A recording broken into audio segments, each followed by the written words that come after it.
Hello and welcome to On the Record. I'm Mark Dreyer. In this episode, I'm joined by a man who needs little introduction. Now, on Sina Weibo alone, you have more than 10 million followers, which in Twitter terms puts you roughly on a par with people like Taylor Swift and Rihanna. What's it like to be such a rock star? I actually started very early. Now, the most anticipated IPO for years goes live in the US later today, when Facebook is expected to raise as much as $15 billion US. If the Eurozone debt crisis does worsen, and even if there's a breakup of the Eurozone, what would that mean for China?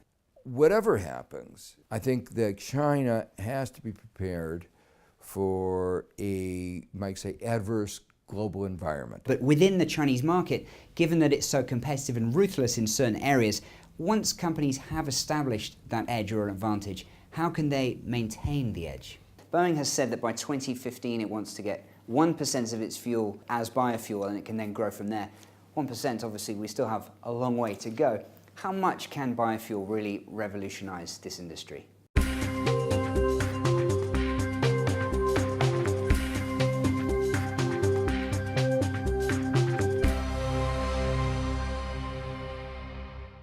You're watching Clean Energy Dialogue. In the second part of our interview with Caterpillar's Asia President Kevin Thienemann, he discusses the role of US and Chinese government policy in determining trade arrangements between the world's two largest economies, how China's 12th five-year plan will affect the energy sector, and why he thinks that traditional and renewable forms of energy are not competing against each other. What's your view on the roles of both the US and the Chinese government when it comes to trade between those two countries? Yeah, I think in no small measure, I think it's gone backwards in the last couple of years. What I hear in Beijing is not very flattering to their view of the U.S. government.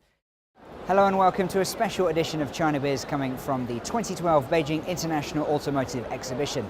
Now, one of the hottest topics on the microblogs in recent months has been the issue of school bus safety, following a number of fatal accidents around the country over the past year. Chinese automaker JAC signed a letter of intent this week with US company Navistar with the aim of bringing their North American experience into the Chinese market to improve both vehicle quality and the implementation of safety regulations. Earlier, I spoke to two executives from Navistar to find out how they plan to improve things here in China. In the States, on a given day, there's 480,000 school buses that are moving kids. 300,000 of those are ours.